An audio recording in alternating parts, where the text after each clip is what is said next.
অসম্ভব প্রতিশোধ স্পৃহায়, যা কিনা জন্ম নেয় এই বোধ থেকে যে এর পরেও অনিমেষ যখন ফিরে যাবে বাড়িতে তাকে এক বিছানায় শুতে হবে। সুরমা পৌঁছে যায় টেবিলের পাশে, হাতে তুলে নেয় টেবিলে রাখা 6 ইঞ্চি ফল কাটার ছুরিটা, আর আমল বসিয়ে দেয় ঋতুমার ঘাড়ে 2 কশেরোকার মাঝখানে। তারপরে হতচকিত অনিমেষকে উপেক্ষা করে সে বেরিয়ে আসে বাইরে। রতন ততক্ষণে ঋতুমার আর্তনাদ শুনে দরজা খুলে ভিতরে ঢুকে পড়েছে। অনিমেষ তখন হতবুদ্ধি হয়ে বসে আছে চেয়ারে, প্যান্টের উপরিভাগটা খোলা, সেখানে মুখ গুজে পড়ে আছে ঋতুমা, নিশ্চিতভাবে মৃত। তার ঘাড় থেকে রক্ত পড়ে ভিজে যাচ্ছে অনিমেষের প্যান্ট আর দামি কার্পেট।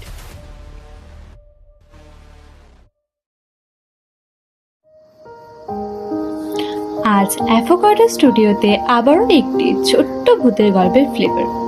আজকের গল্পের নাম হিমাংশু চৌধুরী সম্পাদিত দর্পণে কার্ম। বেআইনিভাবে আমাদের অ্যাভোকাডো স্টুডিওর কোনো গল্প কপি করার চেষ্টা করবেন না, কারণ piracy is a big crime. তবে চলুন আজকের কফিতে চুমুক দেওয়া যাক। ঠিক দুপুরবেলা, যখন কেউ কোথাও নেই, যখন বাইরে থেকে মাঝে মাঝে কোনো অজানা পাখির ডাক ভেসে আসে সাইকেল বা রিক্সার সেই কিরকির আওয়াজ, ভেসে আসে বৃদ্ধ কলকাতার সেই 2-1টা গাছের ধূলি ধূসরিত পাতার নড়ার আওয়াজ, অথবা নিস্তব্ধতার সেই ক্ষীণ শব্দ। ঠিক তখনই 7 তলার উপরের বন্ধ ঘরের মধ্যে বিষণ্ণ দুপুর যাপন করতে করতে সুরমাকে ডাক দেয় আর এক সুরমা। হাতছানি দেয়, প্রলোভনও দেখায়, বলে, এসো সুরমা, দেখো কত সুখ, দেখো এখানে কত লোক, কত বন্ধু। তোমার স্কুল বেলা, কলেজ বেলা, ছেলেবেলা, তোমার মা বাপি, তোমার না হওয়া বাচ্চা, তোমার বন্ধু, তোমার অরণ্য, সব দেখো এখানে আছে।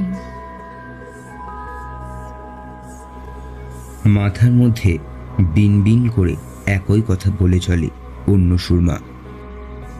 এসো দেখো, কেউ জানবে না, তুমি চুক্তি করে এসে ঘুরে যাও একবারটি।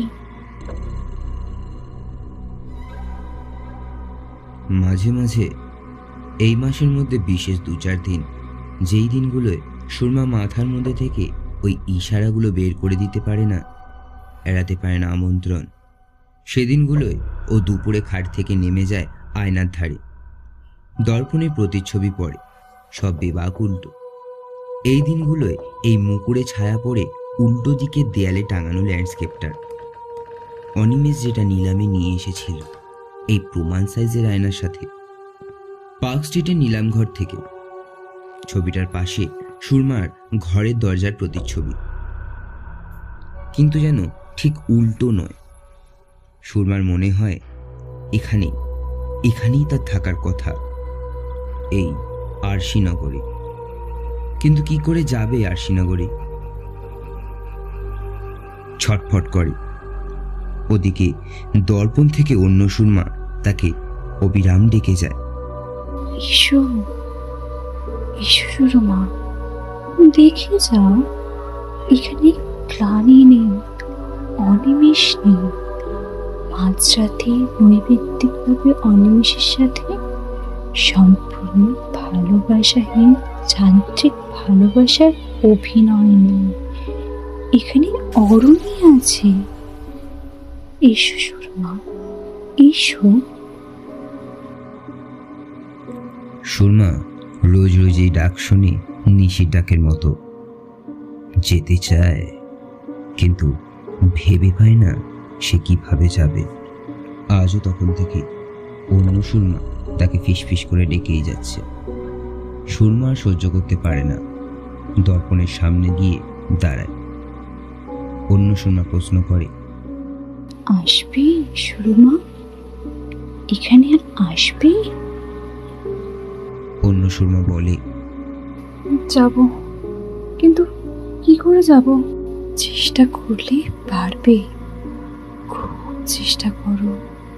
কিন্তু কি করে, কিভাবে আমি তোমার কাছে যাব? চেষ্টা করো, ঠিক পারবে, খুব চেষ্টা করো সুরমা। সুরমা দর্পণে অন্য সুরমার ছায়া মুখে মমতাময়ী মায়া হাত বোলায়, তারপর আঙুল বোলায় তার গায়ে। সেখান থেকে আস্তে আস্তে আঙুল সরিয়ে নিয়ে আসে পুরনো ল্যান্ডস্কেপে, তারপর নিয়ে আসে তার ঘরের বদ্ধ দরজায়। বুকটা ধক করে ওঠে সুরমার। সে উপলব্ধি করে মায়ামপুরে তার ঘরের দরজার ছায়া পড়েছে ঠিকই, কিন্তু এই যেন ঠিক তার ঘরের দরজা নয়। এই দরজার আড়ালেই আছে তার আশিনবী। গায়ে কাটা দিয়ে ওঠে, শিরশিরানি হয়। বুঝতে পারে সামান্য ঠেলা দিলেই খুলে যাবে দরজা। তারপরে কি হবে? চোখ বন্ধ করে দরজা ঠেলা দেয় সুরমা। বুঝতে পারে যে দরজা খুলে গেল। ভয় ও চোখ খুলতে পারে না। পুকুরে স্নান করার সময় জলে ডুব দিয়ে চুপ করে থাকলে যেমন কানের মধ্যে ঝিঝি পোকার আওয়াজ হয় আর মাথাটা ক্রমশ ভারী হতে থাকে, সেরকম সুরমারও মাথাটা ক্রমশ ভারী হয়ে উঠতে থাকে। এরপরে আওয়াজটা বাড়তে বাড়তে যখন অসহ্য হয়ে ওঠে, তখন সুরমা চোখ খুলে ফেলে। দেখে ঘোর দুপুরে সে কলকাতার রাস্তায় দাঁড়িয়ে আছে। রাস্তায় গাড়ি চলছে, লোকজন হাঁটছে, ট্রেন ট্রেন করে ঘন্টা বাজিয়ে ট্রামও চলছে। পাশ থেকে পুল বেগে কিছু গান বাজিয়ে চলে গেল একটা কালো রঙের অটো। সুরমা সামনের দিকে হাঁটতে শুরু করলো। রাস্তাগুলো যেন ভিডিও ফাস্ট ফরওয়ার্ডের মতো দ্রুত পিছনে চলে যাচ্ছে। হঠাৎ সুরমা তাকিয়ে দেখে সে দাঁড়িয়ে আছে ডাল হাউসের মোড়ে। সামনেই অনিমেষের অফিস। 3 তলায় অনিমেষের অফিস। স্পোর্ট এক্সপোর্টের ব্যবসা। একটা গোটা ফ্লোর জুড়ে ওর অফিস। 25-30 জন স্টাফ। সুরমা আগে 2-1 বার এসেছে এখানে। লিফট দিয়ে 2nd ফ্লোরে উঠে এসে তিরুপতি ট্রেডার্স লেখা কাচের দরজা ঠেলে ভিতরে প্রবেশ করে সুরমা। ভিতরে সবাই আপন মনে কাজ করে যাচ্ছে। সুরমা ঢুকলো, কেউ ফিরেও তাকালো না। ম্যানেজিং ডাইরেক্টরে লেখা কেবিনের বাইরে টুলে বসে ঝিমোতে থাকা বেয়ারা রতন বোধহয় তাকে খেয়ালই করেনি। লাল আলো উপেক্ষা করে দরজা ঠেলে ঢোকার আগে ভাবল সুরমা। ভিতরে অনিমেষ তখন একমনোর সেক্রেটারি ঋতমার ঠোঁটে চুমু খাচ্ছে। ওর বাঁ হাতে যথেচ্ছ ঘুরে বেড়াচ্ছে ঋতমার সংক্ষিপ্ত ব্লাউজের উপরের মোম পিছল পিঠ। বুড়ো আঙুল আর তর্জনী মাঝে মাঝে চেপে ধরছে, হাত বোলাচ্ছে মহার্ঘ সেই গোলাপি মুক্ত নেকলেসটাকে। ডান হাত কখনো ঋতমার উদ্ধত বুকে, কখনো বা পেটে, আবার কখনো তার সঘন নিতম্ব সাপটে ধরছে। অনিমেষ চেয়ারে বসে আর ঋতমা ঈষৎ সামনের দিকে ঝুঁকে দাঁড়িয়ে আছে। ধীরে ধীরে সে অনিমেষের সামনে উবু হয়ে বসে পড়ে। এতক্ষণে ঋতমা সুমনার দৃষ্টি অবরোধ করছিল। সুরমার মনে ক্ষীণ আশা ছিল, হয়তো দেখবে ঋতমার সামনের ব্যক্তিটি অনিমেষ নয়, যদিও তর্জনীতে নীলার আংটিটা স্পষ্ট দেখা যাচ্ছিল। কিন্তু ঋতমা বসে পড়ায় সে বাধা সরে গেল এবং সুরমা দেখল স্পষ্টতই অনিমেষ এক নিবিড় আশ্লেষে আবিষ্ট হয়ে চোখ বন্ধ করে বসে আছে। সুরমা খুব নৈবার্তিকভাবে চেয়ে থাকে ঘটমান বর্তমানের দিকে। সামনে যে নাটক অভিনীত হচ্ছে তাতে তার ভূমিকা নিয়ে কোনো সংশয় নেই, যদিও সে যেন এসবের অনেক ঊর্ধ্বে। দ্রুত সময় কেটে যায়। অনিমেষের দিকে সে অনিমেষ নেত্রে চেয়ে থাকে, অপেক্ষা করে কখন অনিমেষ চোখ খুলে তাকে দেখবে। একটু উল্লসিতাও হয়। যাক, এরপরে তাকে আর অনিমেষে অঙ্কশায়িনী হতে হবে না। অনিচ্ছুক সঙ্গমকৃত্য আর না করলেও চলবে। সে ধৈর্য ধরে অপেক্ষা করে, অনিমেষের চোখ খোলার জন্য। চরম মুহূর্তে অনিমেষ অস্ফুষ্ট শব্দ করে। তার চোখ পট করে খুলে যায়। ছন্দবদ্ধভাবে তার শরীর কেঁপে ওঠে কয়েকবার।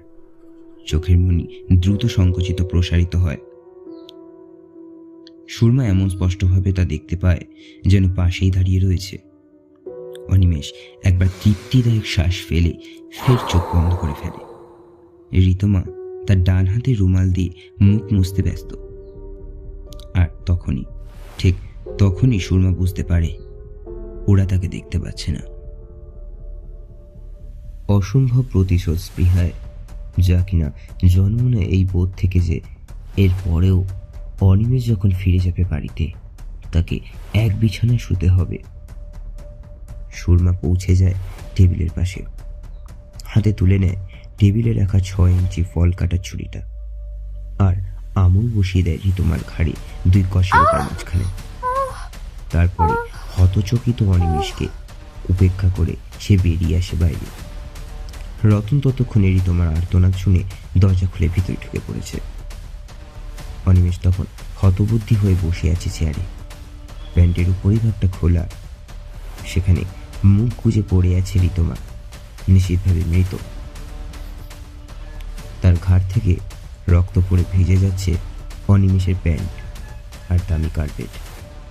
রক্তের একটা সরু ধারা ঋতুমার ফর্সা ক্ষণপূর্বের আবেদনময় উন্মুক্ত পিঠ বেয়ে নেমে এসে তার ব্লাউজের গাঢ় লাল রঙকে কালচে লাল করে তুলছে।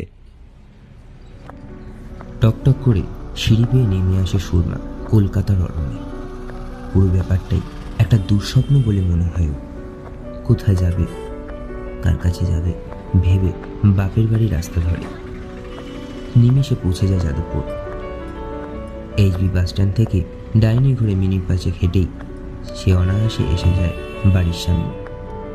পুরনো একতলা বাড়িটা তালাবদ্ধ হয়ে পড়ে আছে। অন্ধকার, দরজা ঢেকেছে মাকড়সার জালে। আগাছায় ভর্তি চারিপাশ।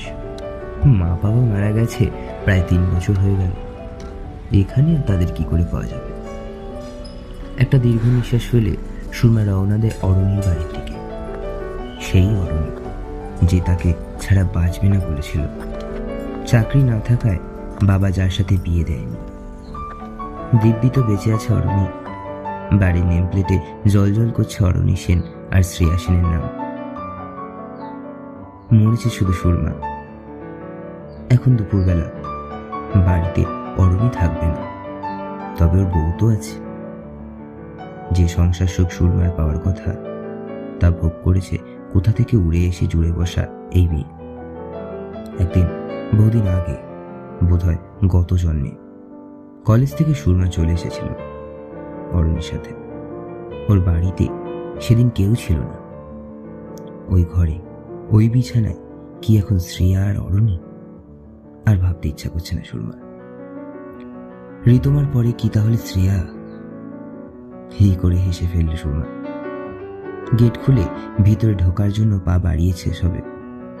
এমন সময় একটা দুবিনুনি করা মিষ্টি বাচ্চা দৌড়ে চলে আসে বারান্দায়।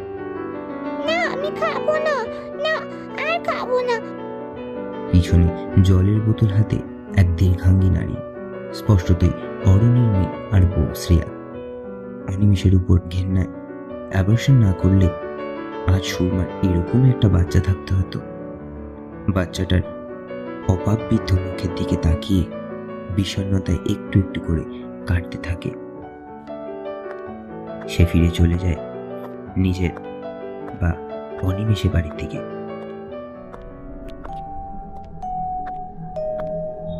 এবার নিজের বাড়িতে 7 তলার ফ্ল্যাট।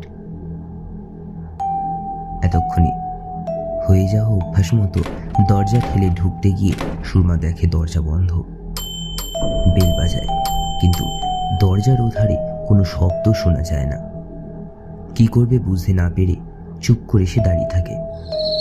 এতক্ষণে ওর মাথায় ঝিঝি পোকার সেই ডাকটা ফেরত চলে আসে। আওয়াজটা বাড়তে বাড়তে প্রায় সমুদ্র গর্জনের মতো হয়ে ওঠার মুহূর্তে ও চোখ খুলে দেখে সামনে আলোকিত এক চৌকো গহ্বর। আর কোনো রাস্তা নেই। দেখে সে পা বাড়ায় ওই গহ্বরের দিকে। আর তখনই সিঁড়িপথের দিকে তাকিয়ে দেখে চারদিক থেকে এগিয়ে আসছে আরো অনেকগুলো সুরমা। 10টা 20টা অগুন্তি। তারা এসে পৌঁছাবার আগেই গহ্বরে প্রবেশপথ বদ্ধ হয়ে যায়। আর সুরমা সামনে তাকিয়ে দেখে স্বচ্ছ এক পর্দার মধ্যে দিয়ে তার শোবার ঘরটা দেখা যাচ্ছে। ওখানে শুয়ে আছে যে সে সুরমা না অন্য সুরমা ঠিক বুঝতে পারে না সে। তবে এতটুকু বুঝতে পারে যে ওই সুরমা যতক্ষণ না এখানে আসছে ততক্ষণ সে আরশিনগরেই বন্দী। সামনে দাঁড়িয়ে সে অন্য সুরমার কাছে বার্তা পাঠাতে থাকে। আসবে সুরমা, এখানে আসবে, বারবার বলতে থাকে সে। আর বিছানায় ছটফট করতে থাকে সুরমা অথবা অন্য সুরমা। অবশেষে কতক্ষণ পরে কে জানে অন্য সুরমা বা সুরমা কেউ একজন এসে দাঁড়ায় সামনে, যেন বহুদূর থেকে ভেসে আসে তার গলা। এসো এসো সুরমা, দেখে যাও। এই সুরমা অন্য সুরমাকে বলে, চেষ্টা করো, ঠিক পারবে, খুব চেষ্টা করো সুরমা। অন্য সুরমা চোখ বন্ধ করে আরশিনগরে সেই বন্দিনী সুরমার গায়ে মমতাময় স্পর্শন করতে থাকে। তারপরে একসময় তার হাত নেমে আসে সুরমার দেহ থেকে। পাশেই একটা অদৃশ্য পায়ে বাধাকে ঠেলে সে সরিয়ে দেয়। তারপরে অন্য সুরমা এই সুরমার কোনটা কি গোলমাল হয়ে যায়। হঠাৎ চমকে বিছানায় উঠে বসে সুরমা। দরজায় দুমদুম ধাক্কার আওয়াজ হচ্ছে। মাথায় প্রচন্ড যন্ত্রণা। কোনো রকমই উঠে দরজা খোলে সুরমা। কাজের মেয়ে মঞ্জু খুব উত্তেজিত হয়ে দাঁড়িয়ে আছে তার বেডরুমের বাইরে। সুরমাকে দেখতে পেয়েই ফিসফিস করে বলে, পুলিশ এসেছে গো বৌদিমণি, বলতেছে দাদাবাবু নাকি অ্যারেস্ট হয়েছে গো। ওদের বসিয়ে জল খেতে দে, আমি যাচ্ছি। অনিমেষে জেল হলে সুরমা অ্যাডাল্টারির অভিযোগে একতরফা ডিভোর্স পেয়ে গেল 6 মাসের মধ্যে। ফ্ল্যাট থেকে শুধু আয়না আর পেন্টিংটা খুলে নিয়ে ও চলে যায় বাবার বাড়িতে। তারপরে সেখানেও প্রতীক্ষা করতে থাকে অন্য সুরমার হাতছানির। সেই হাতছানি কখনো আসে, কখনো বা আসে না। আর শ্রীনগরের দরজা কখনো খোলে, কখনো বা খোলে না।